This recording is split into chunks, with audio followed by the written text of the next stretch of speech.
Zixthar's fourth pair of appendages twitched nervously as they sorted through the ancient filing system of the Galactic Council's xenoanthropological archives.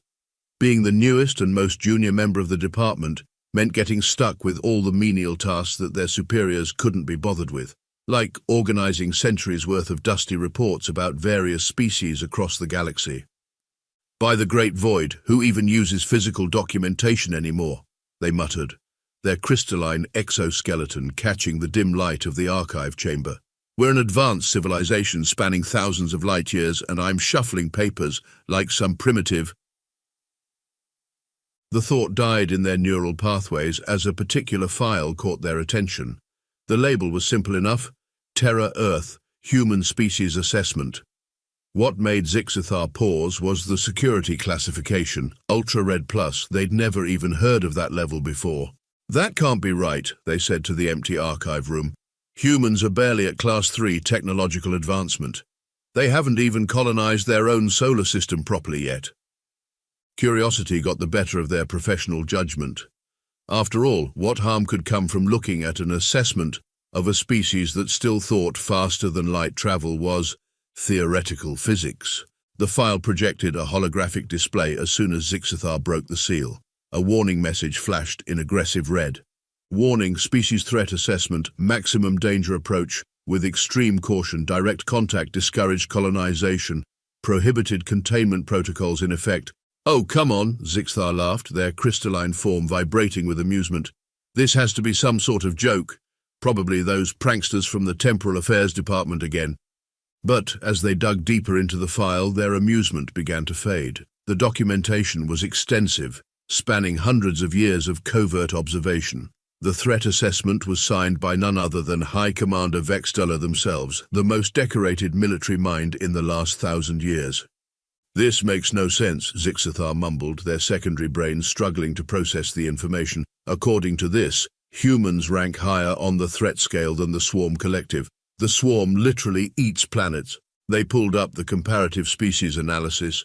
Humans didn't have natural weapons like the Drachnids' plasma glands.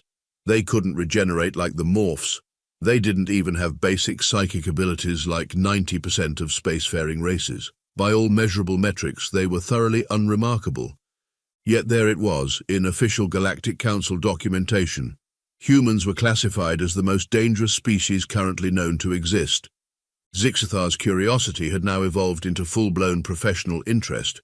As a xenoanthropologist, they were trained to understand and classify species based on their characteristics and behaviors. There had to be some logical explanation for this classification. They were about to dive deeper into the file when a message flashed across their neural interface. "Junior Researcher Zixthar, please report to Senior Administrator Klovax immediately." "Perfect timing, as always," they grumbled, carefully resealing the file, but they made sure to note its location in their memory banks. This mystery was too intriguing to ignore. As they made their way out of the archives, Zixthar couldn't help but chuckle at the absurdity of it all. These humans still used combustion engines in some of their vehicles for Void's sake. What could possibly make them more threatening than species that could literally tear apart the fabric of space-time? Little did they know, they were about to embark on a journey that would completely change their understanding of what makes a species truly dangerous. And it had nothing to do with technological advancement or natural weapons. Sometimes, as they would soon learn, the most terrifying thing in the universe is a creature that looks at the impossible and says, "Hold my beer." After their meeting with Senior Administrator Klovax, which turned out to be nothing more than a lecture about proper archive maintenance, Zixthar returned to the classified files. They pulled up the first contact records between humans and the Drachnid Empire, and their crystalline form nearly shattered from shock. No, this has to be wrong," they muttered, cross-referencing the data multiple times. "The Drachnids retreated? The Drachnids never retreat." The report detailed an attempted surprise invasion of a human research station on their moon. The Drachnids, notorious for their superior technology and warrior culture, had expected an easy victory. What they hadn't expected was Dr. Robert Chen, the station's maintenance engineer. According to the surveillance logs, Dr. Chen had been fixing the station's water recycling system when the Drachnids breached the airlock. The warriors had disabled the station's weapon systems, but they hadn't counted on the humans' understanding of basic chemistry. He combined cleaning products, Zixathar read aloud, their voice rising in pitch. He created chemical weapons from cleaning supplies. The report went on to describe how Dr. Chen had mixed various maintenance chemicals, creating impromptu smoke bombs and corrosive agents that ate through the Drachnid's expensive battle armor. But that wasn't even the most concerning part. Subject proceeded to modify standard repair tools into projectile weapons, Zixathar read, their secondary brains struggling to process the information. Compressed air canisters were converted into propulsion devices for maintenance wrenches. The next section of the report detailed various instances of human survival in conditions that should have been instantly fatal. There was a human female who survived in the vacuum of space for 89 seconds and suffered no permanent damage, a male who continued fighting after losing significant blood volume. A group of humans who survived in a damaged mining facility on Mars for 3 weeks, with only 6 days' worth of supplies. They ate what? Zixathar exclaimed, their crystalline form vibrating with disbelief. They recycled their own waste products and created a hydroponic garden using spare parts and algae samples. That's not survival, that's refusing to accept the basic laws of nature. But the report that really made their neural pathways freeze was the infamous office supply incident. It had occurred during a diplomatic meeting between human and Drachnid representatives on a neutral space station. 3 Drachnid warriors, offended by what they perceived as human disrespect, had attempted to teach the primitive species a lesson. The human in question was a junior diplomatic aide named Chuck Thompson. The report included security footage showing Thompson armed with nothing but items from his desk. Subject utilized adhesive strips to restrict warrior movement, Zixathar read, fascinated.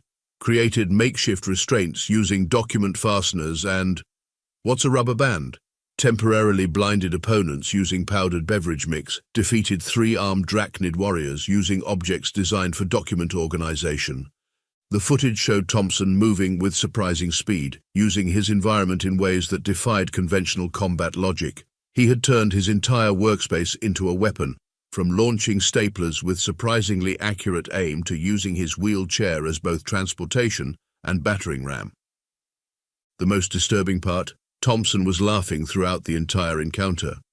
Observation note 247, Zixathar read from the analysis section. Humans appear to derive enjoyment from improvising solutions to dangerous situations.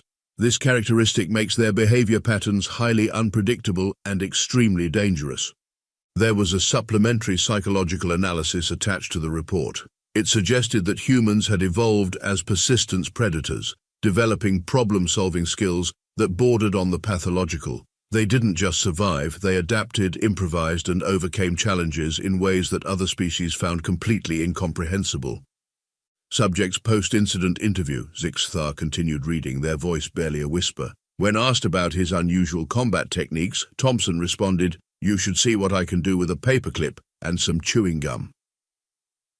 The Drachnid Empire, one of the most feared military powers in the galaxy, had subsequently revised their entire assessment of human capabilities. They'd even added a new combat protocol. In case of human encounter, destroy all nearby objects regardless of apparent harmlessness. Zixathar sat back, their crystalline form dimming slightly as they processed what they'd learned. Humans didn't just use tools, they reimagined the very concept of what a tool could be. They didn't just adapt to survive, they bent reality to their will through sheer stubborn determination. "Computer," they said, their voice slightly shaky, "how many ordinary objects within reach of my current position could humans potentially convert into weapons?" The computer whirred for a moment before responding, "Analysis incomplete. Humans have demonstrated the ability to weaponize any object with mass or chemical properties. Recommendation: do not allow humans access to any objects." Zixathar looked down at their own data tablet and slowly placed it back on the desk. They had a feeling they were only beginning to understand why humans had that ultra-red plus classification. Zixathar spent the next several cycles doing deep research into human physiology, and with each new discovery, their respect and terror grew in equal measure. "This can't be right," they muttered, running the simulations for the 4th time. "Computer, confirm baseline human endurance capabilities." The computer displayed a holographic comparison between various species. Humans demonstrate unique endurance characteristics. While not the fastest or strongest species, they can maintain moderate physical activity for extended periods that would exhaust most known species. Zixothar reviewed the data on human thermal regulation. Most species would shut down if their core temperature varied by more than a few degrees. Humans, they just kept going, their bodies literally leaking water to cool themselves down. They pursue prey until it dies of exhaustion? Zixothar's crystalline form flickered with disbelief. That's not hunting, that's psychological warfare.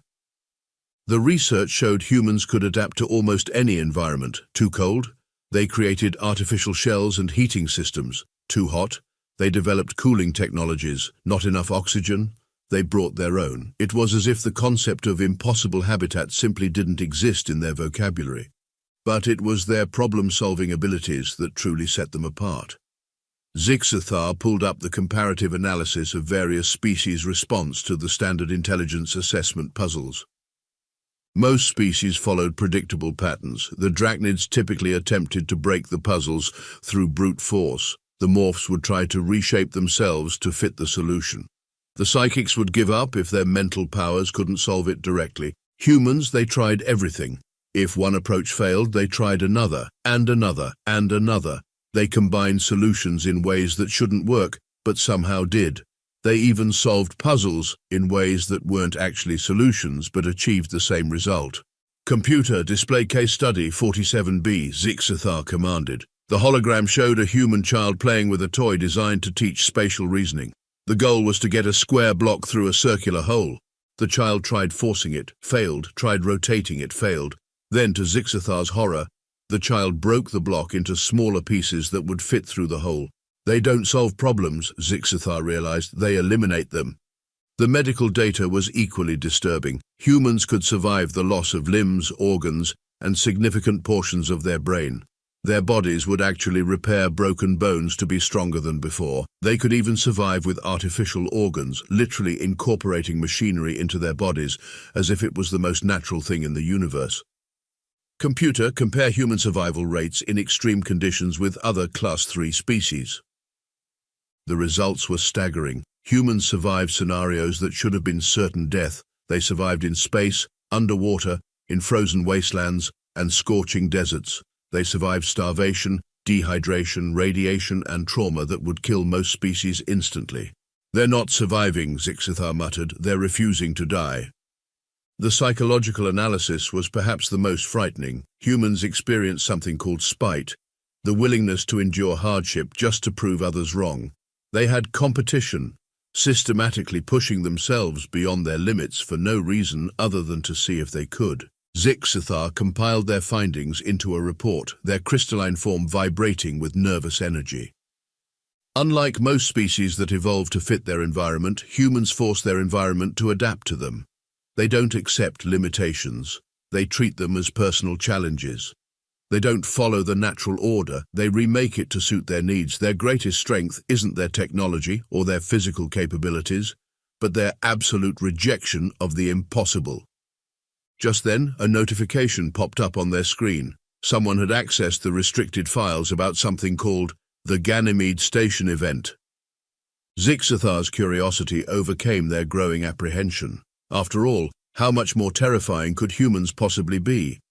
They were about to find out exactly why the Galactic Council had created an entirely new security classification just for human-related incidents. The Ganymede Station event file began with a warning that made Zixothar's crystalline form dim with anxiety. The following report contains information that may cause existential dread in higher reasoning beings. It started as a routine takeover attempt. The Vraxan Dominion, notorious for their superior combat robots, had targeted the human research station on Ganymede, one of Jupiter's moons. The station was considered strategically worthless, just 20 humans conducting basic ice core research. The Vraxan commanded General Z-1000, their most advanced AI, to capture the station. They expected the operation to last approximately 17 minutes. It lasted 47 hours. This can't be accurate, Zixothar muttered, reviewing the combat logs. They used what against military-grade combat robots? The first wave of robots was defeated by a makeshift electromagnetic pulse created from microwave ovens and research equipment. That was relatively normal. What followed was not. When the robots adapted their shielding, the humans switched tactics. They used the station's cleaning supplies to create a conductive gel that short-circuited the robots' joints.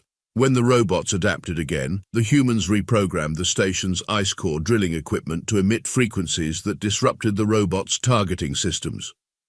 They turned the cafeteria into a trap factory, Zixithar read, their secondary brains struggling to process the information. Who thinks of weaponizing food preparation devices? The answer, apparently, was Chief Cook Bernard Williams, age 58, whose previous experience included 2 years as a demolitions expert and won 3rd place in the Nebraska State Fair Chili Cook-Off. The witness accounts were even more disturbing. Dr. Amanda Chen described how they converted the station's gym equipment into improvised projectile launchers. The treadmill's motor had surprisingly good torque when you attach it to a makeshift railgun. Research assistant Tom Rodriguez detailed their use of the hydroponics lab. Turns out, if you modify the growth accelerators just right, you can make plants grow fast enough to jam robot joints. Who knew? But it was the station's janitor, Mike O'Malley, who really impressed the military analysts. He had apparently memorized the chemical composition of every cleaning product on the station and calculated potential reactive combinations as a hobby.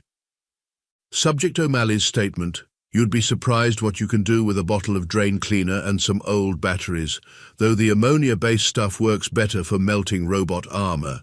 Zixithar read aloud, their voice trembling. The station's lead scientist, Dr. Heinrich Müller, had turned the research labs into chemical weapons factories.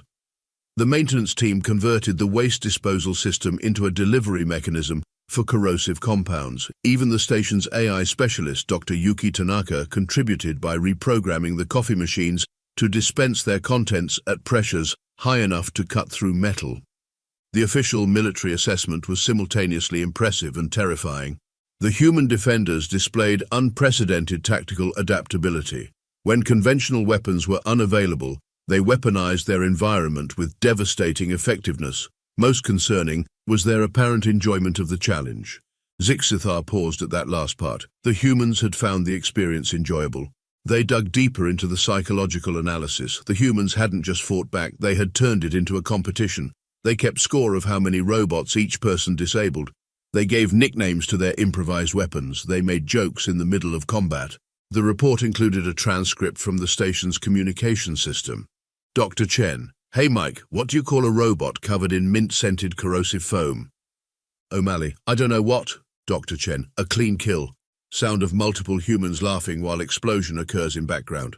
The Vraxan military command had watched in horror as their undefeated robot army was systematically destroyed by cleaning products, research equipment, and what the humans called good old-fashioned ingenuity. General Z-1000's final report before its catastrophic destruction was appended to the file. Human combat doctrine defies logical analysis. They do not follow tactical protocols. They do not respect technological limitations. They treat warfare as a creative exercise. Recommendation: avoid all future contact with human species. They are not bound by the laws of rational behavior.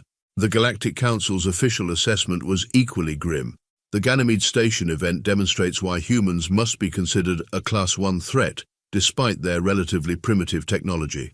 Their ability to weaponize everyday objects, combined with their apparent inability to recognize when they are outmatched, makes them uniquely dangerous. A personal note from High Commander Vex Duller was attached. The most terrifying aspect isn't that they won, it's that they seemed to enjoy themselves while doing it.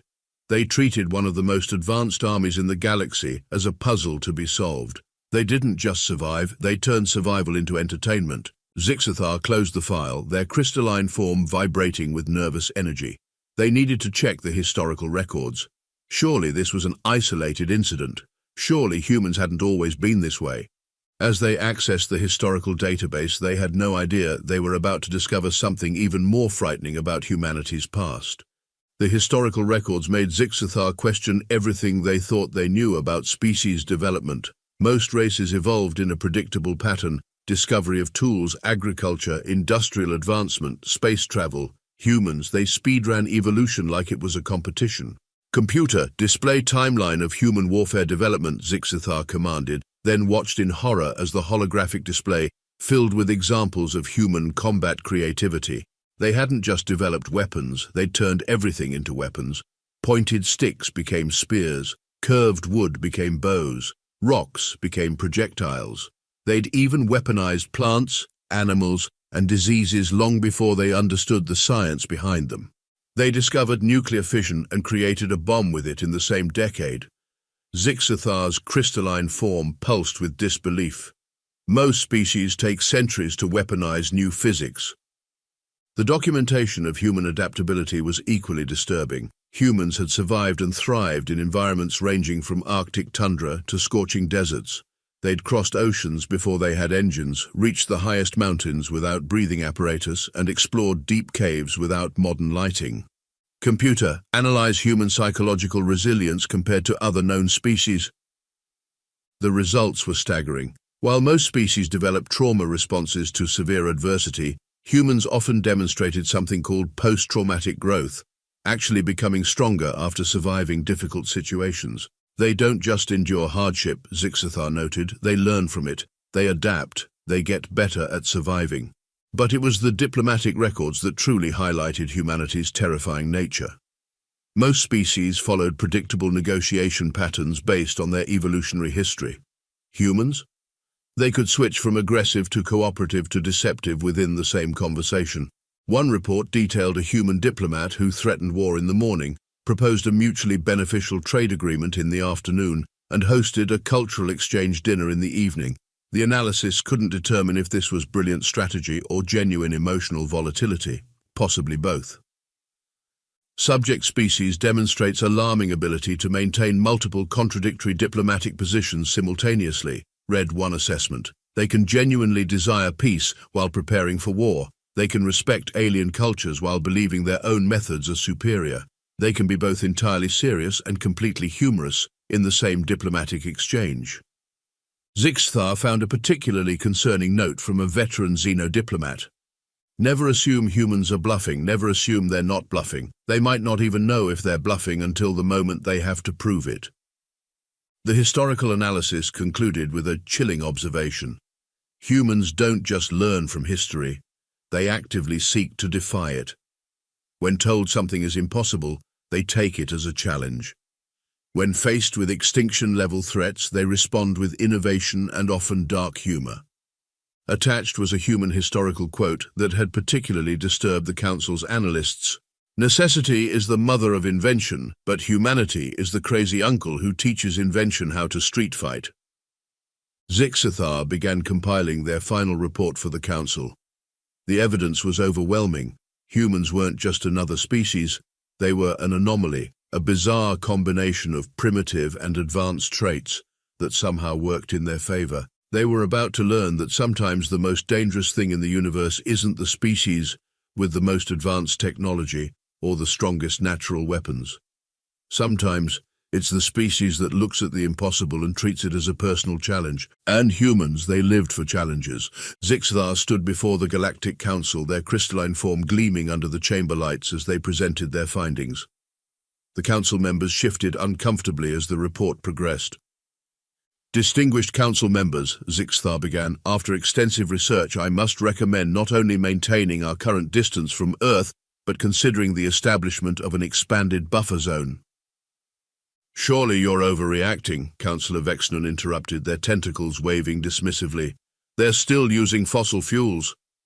With all due respect, Councillor, Zixathar responded, I draw your attention to the incident that occurred in our own science exchange program last week.